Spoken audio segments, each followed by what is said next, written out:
Delhi liquor స్కామ్లో BRS MLC కవితను ఈరోజు ఈడీ పోలీసులు అదుపులోకి తీసుకున్న నేపథ్యంలో రకరకాల ఊహాగానాలు సోషల్ మీడియా వేదికగా చక్కర్లు కొడుతూ ఉన్నాయి. కవిత అరెస్టు వెనుక రేవంత్ రెడ్డి ఉన్నారని, రేవంత్ రెడ్డికి తెలిసే కవిత అరెస్టు జరిగింది అంటూ కూడా ఒక వార్త సోషల్ మీడియాలో చక్కర్లు కొడుతూ ఉంటే, మరో వార్తగా రేవంత్ రెడ్డి సీఎం అయిన తర్వాత రేవంత్ రెడ్డిలో దూకుడు పెరిగిందని, అది చూసినటువంటి కొంతమంది బీఆర్ఎస్ నాయకులు కాంగ్రెస్ నాయకులతో అలాగే రేవంత్ రెడ్డితో టచ్లోకి వెళ్ళారని, సో కాంగ్రెస్కి వస్తున్నటువంటి మైలేజ్ని తగ్గించేందుకే భారతీయ జనతా పార్టీ ఒక వ్యూహాన్ని రచించి కవిత అరెస్టును తెర మీదకి తీసుకొచ్చింది. కవిత అరెస్టుతో భయపడినటువంటి బీఆర్ఎస్ నాయకులు బీజేపీ వైపు చూసే అవకాశం ఉంది అంటూ కూడా మరో వార్త సోషల్ మీడియాలో చక్కర్లు కొడుతున్న నేపథ్యంలో అసలు కవిత అరెస్టుకి రేవంత్ రెడ్డికి, కవిత అరెస్టుకి భారతీయ జనతా పార్టీకి సంబంధం ఏంటి, అసలు ఉందా సంబంధం అనే విషయానికి సంబంధించి మనతో మాట్లాడేందుకు ప్రముఖ రాజకీయ విశ్లేషకులు అందే సత్యం గారు మనతో ఉన్నారు. సార్తో మాట్లాడదాం. సార్ నమస్తే అండి. నమస్తే అండి. సార్, బీఆర్ఎస్ ఎమ్మెల్సీ కవితను ఈరోజు ఢిల్లీ లిక్కర్ స్కామ్లో అరెస్ట్ చేసిన నేపథ్యంలో రకరకాల ఊహాగానాలు అయితే ప్రచారంలో ఉన్నాయి. కవిత అరెస్టుకి రేవంత్ రెడ్డి కారణం అంటూ ఒక వార్త ఉంటే, లేదు కాంగ్రెస్కి వస్తున్నటువంటి మైలేజ్ని తగ్గించేందుకే భారతీయ జనతా పార్టీ వ్యూహాన్ని రచించింది, ఆ వ్యూహంలో భాగంగానే కవితను అరెస్ట్ చేసింది, ఈడీతో అరెస్ట్ చేయించింది అంటూ కూడా మరో వార్త ఇప్పుడు సోషల్ మీడియాలో చక్కర్లు కొడుతూ ఉంది. ఏంటి సార్ ఈ వార్తలపై మీ స్పందన ఏంటి? ఫస్ట్ ఎక్స్పెక్టేషన్ అబ్సల్యూట్లీ రాంగ్ అండి. రేవంత్ రెడ్డి చెప్తే ఈడీ స్పందించడం అనేది జరగదు. తర్వాత కాంగ్రెస్ కు ఉపయోగపడే పని ఏది బీజేపీ చేయదు. ఏదైనా ప్రాంతీయ పార్టీ కాంగ్రెస్ ను ఓడిస్తుంటే ప్రోత్సహిస్తే తప్ప దాన్ని వీకెండ్ చేసే పని బీజేపీ చేయదు. కాబట్టి ఇవాళ కవిత అరెస్ట్ అనేది ఎన్నికలకు ముందే ఒక హాట్ ఇష్యూ. బీజేపీలో చేరినటువంటి కొండా విశ్వేశ్వరరెడ్డి కానీ, ఈటల రాజేంద్ర కానీ, ఆ కాంగ్రెసు బీజేపీ బీఆర్ఎస్ ఒకటేని ఆరోపిస్తుంది, అట్లాగే మిగతా పార్టీలు కూడా ఆరోపించినాయి. కానీ కవితను అరెస్ట్ చేయకపోతే నమ్మరు మనల్ని, మేము బీఆర్ఎస్ ఒకటే అనుకుంటారని బీజేపీ నాయకులు స్టేట్మెంట్ ఇచ్చారు. ఆ స్టేట్మెంట్ తోటి బీజేపీకి చాలా డ్యామేజ్ జరిగింది. అందుకని ఎలక్షన్లు అయిన తర్వాత ఇప్పుడు ఆ బీఆర్ఎస్ కష్టంగా ఉంది, సస్టైన్ కావటం కష్టంగా ఉంది. కాబట్టి దాంట్లో ఉన్నటువంటి మెజారిటీ నాయకులు కాంగ్రెస్లో చేరిపోతూ ఉంటాం, తర్వాత మైనారిటీ కొంతమంది శాతంలో బీజేపీలో చేరిపోతానో మనం చూస్తూ ఉన్నాం. కాబట్టి ఇవాళ సెకండ్ పార్లమెంట్ ఎలక్షన్లో కాంగ్రెస్కి ఆల్టర్నేటివ్ బీజేపీ కావాలనుకుంటుంది. ఒకసారి బీజేపీ పార్లమెంట్ ఎలక్షన్లో కాంగ్రెస్ తర్వాత ఎక్కువ సంఖ్యలో పార్లమెంట్ సీట్లు గెలుచుకుంది అనుకోండి, బీజేపీ ఎమర్జీ అవుతూ ఉంటుంది. బీజేపీ ఎమర్జీ అవుతూ ఉంటే మిగిలిన ఎలక్షన్ల అనంతరం బీఆర్ఎస్ నాయకులు మిగిలిన వాళ్ళు కూడా బీజేపీలో చేరిపోయేటువంటి అవకాశం ఉంది. కాబట్టి ముందు బీజేపీ మీద ఏముంది వాళ్ళ బాధ్యత అంటే, వాళ్ళు ఏమనుకుంటున్నారంటే కాంగ్రెస్కు మేమే ఆల్టర్నేటివ్ అని ప్రూవ్ చేసుకోవాలి. అది 4 సీట్లు ఎట్లాగూ బీఆర్ఎస్ ఏ సర్వే ప్రకారమైనా బీఆర్ఎస్కి 1-2 సీట్లే వస్తాయని చెప్తున్నాయి. కాబట్టి 3-4 సీట్లు బీజేపీకి వస్తాయని చెప్తున్నాయి. కాబట్టి బీజేపీ 4 సీట్లు 5 సీట్లు తెచ్చుకొని ఇక్కడ కాంగ్రెస్ కు మేమే ఆల్టర్నేటివ్ అని ఒకసారి ప్రూవ్ చేసుకుంటే బీఆర్ఎస్ ఇక ఉండే అవకాశం లేదు. ఏదో ఒకవైపు ఎన్నికైనటువంటి ప్రతినిధులు దూకేటువంటి అవకాశం ఉంది. ఇప్పటికే మనం చూస్తున్నాం, ఎలక్షన్ల అనంతరం దరిదాపు అన్ని మున్సిపాలిటీల చైర్మన్లు, వైస్ చైర్మన్లు, కౌన్సిలర్లు అంతా కాంగ్రెస్ లో చేరిపోయారు. అట్లాగే ఎలక్షన్లకు ముందే ఇష్టం లేని ఎమ్మెల్యే టికెట్లు ఇస్తే ఎంపీపీలు, జడ్పీటీసీలు కూడా 100 మంది కాంగ్రెస్ లో చేరిపోయారు. కాబట్టి ఈ విధంగా 2 విధాలుగా బీఆర్ఎస్ దెబ్బతిని ఉన్నది. ఇప్పుడు ఇవాళ ఆ పరిస్థితుల్లో మన కవితను అరెస్ట్ చేస్తేనే మనల్ని నమ్ముతారన్న ఆ స్టేట్మెంట్ ఇవాళ నిజం చేస్తున్నారు.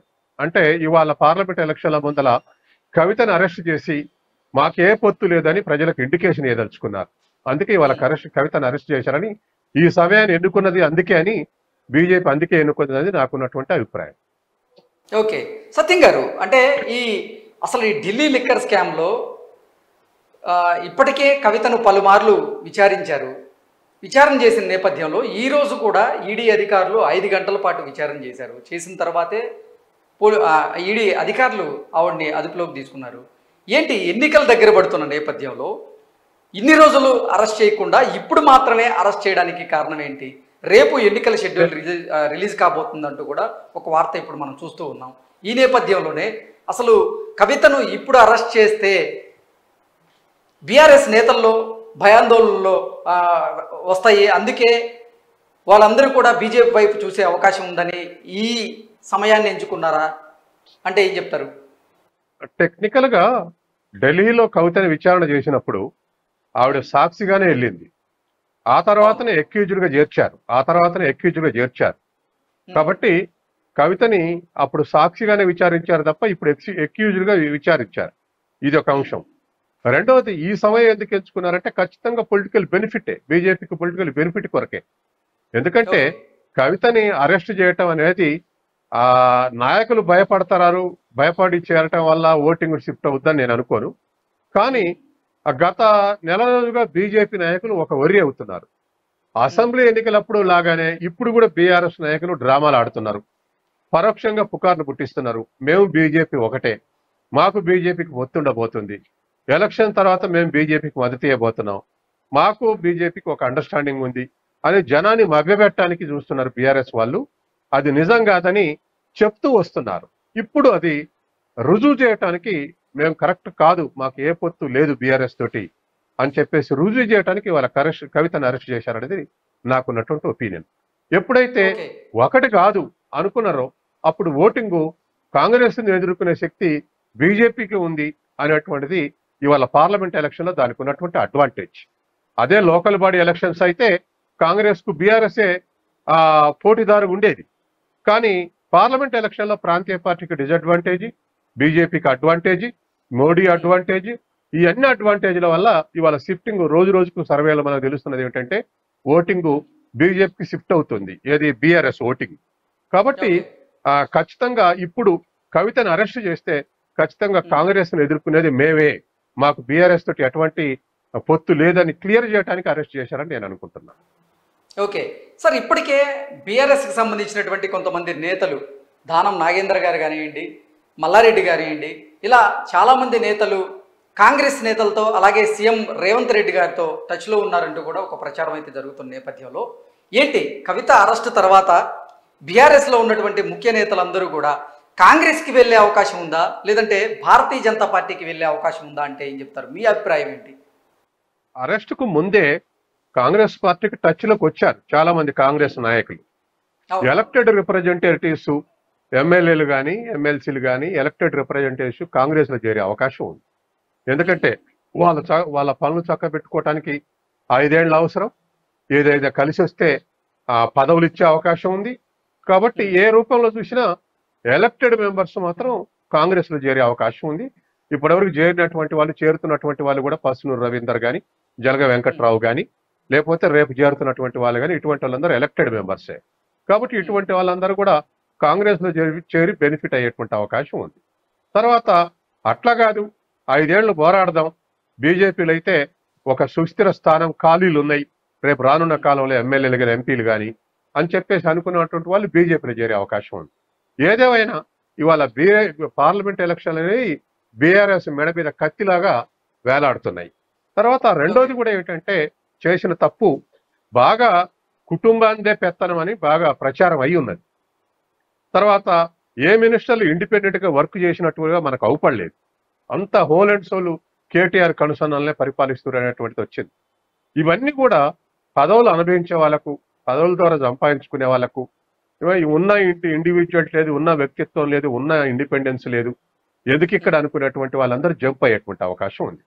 తర్వాత జనరల్ గానే అసలు ఒక బీఆర్ఎస్ కాకుండా ఏ రాజకీయ పార్టీలో రాజకీయ నాయకులకు అసలు వాస్తవానికి ఒక సిద్ధాంతం కోసం స్ట్రగుల్ చేద్దాం, లేదా పార్టీ కోసం స్ట్రగుల్ చేద్దాం అనేటువంటి వైఖరులు లేరు. ఎవరు అధికారాలు ఉంటే వాళ్ళ దాంట్లో ఉందాం అనేటువంటి వైఖరి ఎక్కువ ఉంది. కాబట్టి ఇవాళ బీఆర్ఎస్ ఓడిపోగానే 5 ఏళ్లు వెయిట్ చేయకుండా ఇప్పుడు ఏదో ఒక పార్టీ చేరిపోయే స్థితిలో ఇవాళ బీఆర్ఎస్ నాయకులు ఉన్నారు.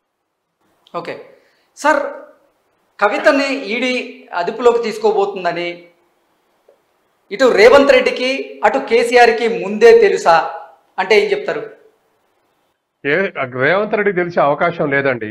ఎందుకంటే రేవంత్ రెడ్డి ఇప్పుడు ప్రత్యర్థి బీఆర్ఎస్ కైనా బీజేపీకి అయినా. తర్వాత పర్టికులర్ గా బీఆర్ఎస్ ద్వారా రేవంత్ రెడ్డి గారికి తెలిసే అవకాశం లేదంటారా? ఇంటెలిజెన్స్ ద్వారా తెలిసేది ఉంటే పర్సనల్ అది. కానీ పబ్లిక్ గా ఒక కాంగ్రెస్ అధ్యక్షుడిగా తెలుసుకొని ఏం చేస్తాడు? తర్వాత రెండోది మరొక అంశం కూడా ఏంటంటే, ఇవాళ రేవంత్ రెడ్డి టార్గెట్ బీఆర్ఎస్ కు. మనం అసెంబ్లీలో చూసాం, బయట చూసాం. ఆ మిగతా నాయకుల్ని టార్గెట్ చేయట్లే, ఒక రేవంత్ రెడ్డి టార్గెట్ చేసి కార్నర్ చేయడానికి ప్రయత్నం చేస్తారు. కాబట్టి రేవంత్ రెడ్డికి ముందు ఇన్ఫర్మేషన్ ఇచ్చి ఏదో సహాయం కోరే అవకాశం బీఆర్ఎస్ కు లేదు. కాబట్టి బీఆర్ఎస్ వాళ్ళు ఇవ్వరు. తర్వాత బీజేపీ వాళ్ళు ఇటువంటి ముఖ్యమైనటువంటి అంశంలో కాంగ్రెస్ కు, ఎందుకంటే రేపు పార్లమెంట్ లో తలపడేది రేవంత్ రెడ్డి వర్సెస్ మోడీనే ఆ తెలంగాణలో. కాబట్టి అటువంటి అడ్వాంటేజ్ రేవంత్ రెడ్డికి బీజేపీలు ఇప్పుడు ఇచ్చే అవకాశం లేదు. కాబట్టి ఖచ్చితంగా అది బీజేపీ ఇంట్రెస్ట్, ఈడీ ఇంట్రెస్ట్. ఇవాళ మరి సంజయ్ సింగ్ గాని ఇటువంటి వాళ్ళ అక్యూజ్డ్ అందరూ కూడా జైల్లోనే ఉన్నారు. కాబట్టి మొత్తం మీద బీఆర్ఎస్ మీద ఒత్తిడి వేయడానికి కవితను అరెస్ట్ చేసింది వాస్తవం.